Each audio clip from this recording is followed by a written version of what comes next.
अस्तो माँ सत्यमय तमसो माँ ज्योतिर्गमय।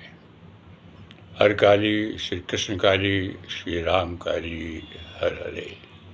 ओ मैया जी, हम तो आपके नौकर और सेवक हैं और आखिरी सांस तक आपके सेवक ही रहेंगे और अंत में तो आपके साथ जाना ही है। जहाँ जहाँ ले जाएंगी वहाँ वहाँ जाना ही है। ये तो परम सत्य है। मेरे प्यारे देशवासियों, हम कोई महात्मा नहीं है, कोई संत नहीं है। सच पूछे तो हम कुछ भी नहीं है। हम सन 1975 में दूरदर्शन में आए थे और बहुत से जो बुज़ुर्ग लोग हैं, जो ब्लैक एंड वाइट का ज़माना था, तो चौपाल कार्यक्रम की शुरुआत हम ही ने की थी। तो उसके पहले एंकर हम ही थे, लोग मुझे जानते हैं। उसके बाद फिर हमारे प्रमोशन होते रहे, तरक्की करते रहे। जीवन काल में हमने बहुत सीरियल और बहुत टेलीफिल्म्स बनाई, बल्कि इंडियन टेलीविज़न में देखा जाए तो सबसे ज़्यादा टेलीफिल्म्स और सीरियल हम ही ने बनाए। लेकिन अपनी पसंदीदा करना कोई अच्छी बात नहीं है। फिर रिटायर्ड हुए 2013 में, उसके बाद से जन कल्याण कर रहे हैं और एक बड़ी खुशी की बात है कि हम, ये बात सही है कि हम अस्वस्थ हैं, बीमार हैं और हमारा गुरु कृपाराम बाबा ऋषानंद है, इस नाम से लोग जानते भी हैं और ये भी जानते हैं कि हम एक एस्ट्रोलॉजर फोरकास्टर भी हैं। कभी हमारी भविष्यवाणी आज तक गलत नहीं हुई है, क्योंकि जब भी हम कोई भविष्यवाणी करते हैं तो उसके नीचे लिख देते हैं कि अगर ये भविष्यवाणी गलत साबित हुई तो हम अपार जन समूह के सामने त्रिवेणी में जो है जल समाधि ले लेंगे। अब आप सबको शायद ना मालूम हो तो जानना चाहिए। और पहले से ही मेरी जो बाई किडनी है, लेफ्ट किडनी है, वो इतनी छोटी हो गई कि उसका कोई काम नहीं है और किडनी में इन्फेक्शन है, इलाज चल रहा है। और ये तो आप सब जानते हैं कि सत्य तो वही है, मृत्यु। वो कब होनी है, क्या होनी है, तो भैया बता दें क्या? न भी ये पर्चा आउट करने के लिए हमारी माता रानी ने मना किया है। और ये भी खुशी की बात है कि हम पुनः फिर आने वाले हैं सेवा करने आप सबकी। विचार कर रही है सरकार हमारे बारे में, हमको पुनः एक कुछ वर्षों के लिए अवसर दिया जाए सेवा करने का। वो तो अलग बात है, लेकिन आज की जो सेवा है वो हम आपको बताएं कि देखिए क्या होता है।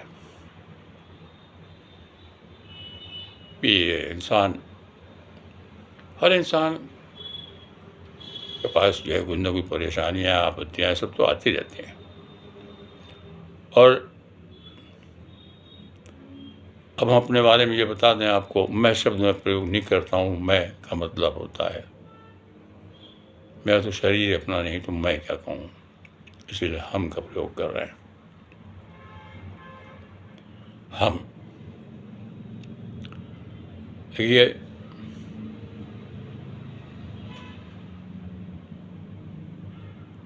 एस्ट्रोलॉजर हैं, आप सबकी समस्याएं भी हल करते हैं। तो 2013 में रिटायर होकर आए थे, तो अब तक हमने करीब 9,000 से अधिक लोगों की समस्याओं को समाधान किया। अब कैसे किया, क्या किया, ये तो मेरी भैया ही जाने। और शायद हमारे बहुत से लोग ये भी जानते होंगे कि सर्विस काल में भी और इधर पिछले कुछ वर्षों जब तक बीमार रहे, नहीं तो अक्सर हम प्रत्येक शनिवार को, अब छुट्टी होती तो सही है, नहीं छुट्टी होती तो बात अलग है, लखनऊ के वैसा कुंड शमशान में रात 12 से 2 बजे माता रानी की उपासना करते थे, माँ काली का पूजन करते थे और जलती हुई चिता की भी पूजा करते थे, क्योंकि चिता एक देवी है और चिंता भी एक देवी है।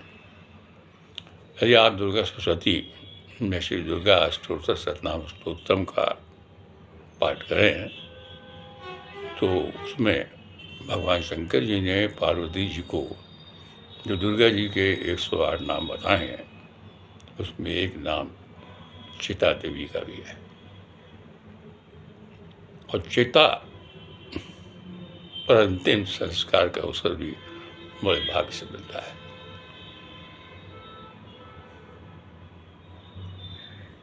इंसान तो दुनिया जाता है लेकिन वो बड़े भाग्यशाली होते हैं जैसे चिता देवी पर अंतिम संस्कार होता है, ये बड़े भाग्य से होता है। और ये पूजा अर्चना हम क्यों करते हैं, जिसका क्या कारण है? कारण यह है कि हम 6 साल की अवस्था से ही महाकाली की पूजा अर्चना करते चले आ रहे हैं और ये ज्ञान हमारे पिताजी ने हमको दिया था क्योंकि वो बहुत बड़े भक्त हैं। लेकिन ये सच्चाई हमारे परिवार के लोग नहीं जानते हैं। जो विद्या उन्होंने हमको बताई थी वो गोपनीय थी। वो कैसे बताते थे ये हम आपको कभी विस्तार से बताएंगे। लेकिन आज हम आप सबसे जरूर ये कहना चाहेंगे कि अगर आप सब भी कभी माँ काली जी की उपासना करते हैं, वो करना चाहते हैं, तो एक बार ठान लीजिए कि बिना गुरु की देखरेख में ही ये कीजिएगा, अन्यथा विनाश ही विनाश है, विनाश ही विनाश है। और दूसरी बात ये भी जान लीजिएगा कि जो ये महाकाली अनादि शक्ति हैं, इनका केवल एक ही काम है, दुष्टों का संहार करना। अब देखिए, दुष्टों का संहार जब ये करती हैं तो उन दुष्टों का भी कल्याण हो जाता है। तो वो दुष्ट भी बड़े भाग्यशाली हो जाते हैं कि जिनका संहार माँ काली के द्वारा होता है। काट के देख देती है। और दुष्टों का संहार जो होना भी ऐसे ही चाहिए। अब दूसरी बात क्या है कि अब ये तो जा रहे हैं दुष्टों का संहार करने और बीच में आपने उन्हें याद कर लिया।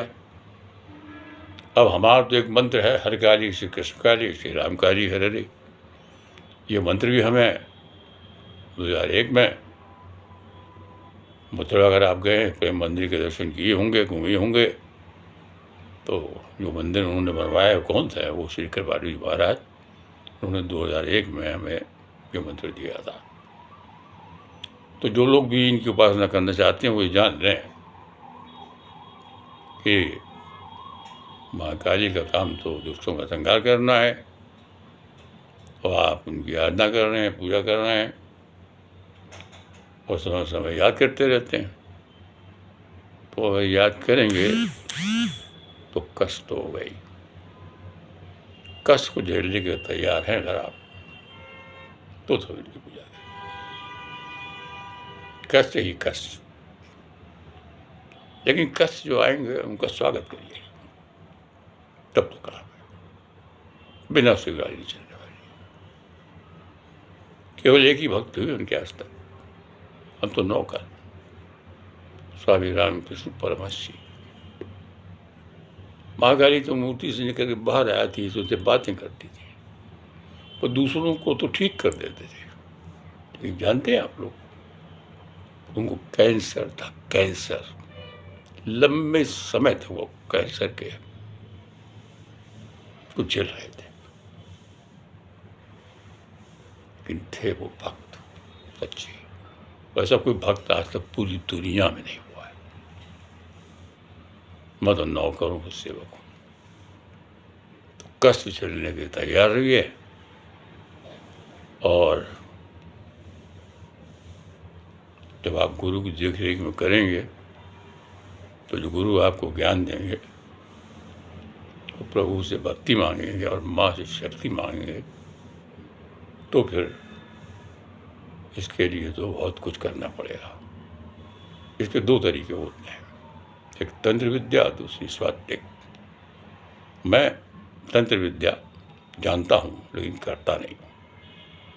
बहुत से तांत्रिक मैंने देखे हैं, कई शमशान घाट में देखे हैं, तो दुनिया भर की हड्डियाँ वड्डियाँ पर रहते हैं। और वो तांत्रिक जिन मंत्रों का उच्चारण करते हैं, पहली बात तो आधे से ज़्यादा मंत्र वो उल्टे सीधे ही बोलते रहते हैं। उनका केवल एक ही लक्ष्य है कि वह ऐसी शक्ति उनको प्राप्त हो जाए जिससे वो विनाश करें।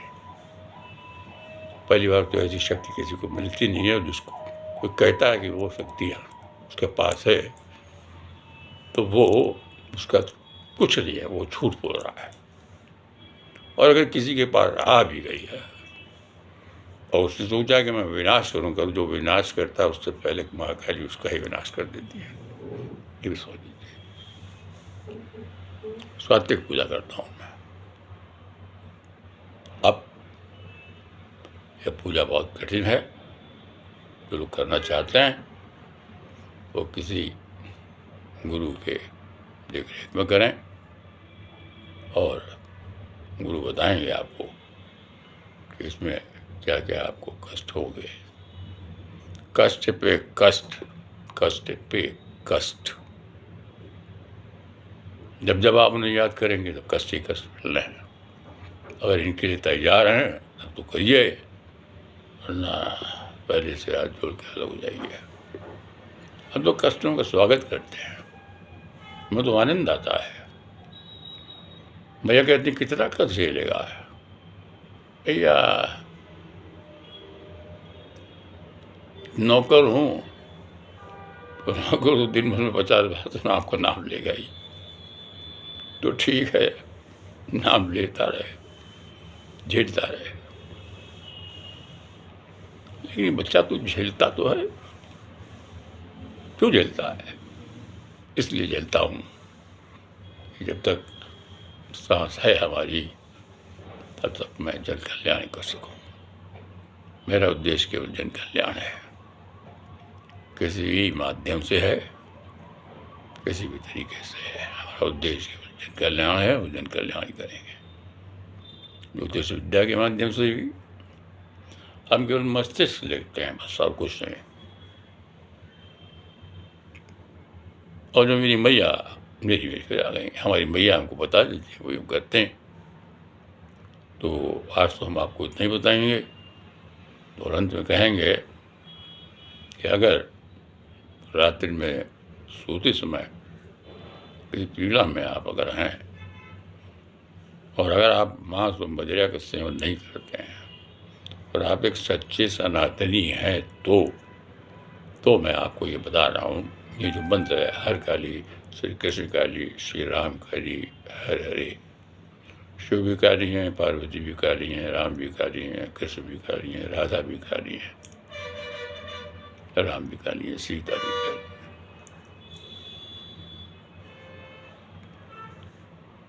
सच्चे सनातनी हो, हिंदू भाई, हिंदुत्व को समझो, क्योंकि ये देश एक दिन हिंदू राष्ट्र बनेगा। वो तारीख हमें मालूम है, वो तारीख हम बताएंगे, इतनी जल्दी नहीं बताएंगे। तो रात्रि में सोते समय इसको बोलना नहीं है, मन ही मन में इसका जाप करना है। जब आपको निद्रा आने लगे तो मन ही मन में आप इसका जाप करते रहिए, धीरे धीरे करते रहिए। 1 दिन, 2 दिन, 7 दिन, 1 महीना, 2 महीना, ऐसे करते रहिए। और ये अभ्यास छूट नहीं पाए तो कभी न कभी आपको कुछ दिखेगा। और दूसरी बात, जब आप सुबह उठें, जब भी आप उठते हैं तो प्रयास यही करिए कि भोर में उठिए, और उठते समय अपने दोनों हाथों को जोड़िए, आगे बंद करिए, करीब लाइए, और आगे बंद करके माँ से कहिए, अस्तो माँ सद्गमय तमसो माँ ज्योतिर्गमय। माता रानी, हमें अंधकार से प्रकाश की ओर ले चलो। हाथ जोड़िए माता रानी ब्रह्म मुहूर्त में उठे हैं, उठ रहे हैं। आज का दिन अच्छा व्यतीत हो, आपकी कृपा बनी रहे, बस हमें और कुछ नहीं चाहिए। आपकी कृपा ही बस हमारे लिए बहुत कुछ है। जय माता की, सांचे दरबार की जय हो।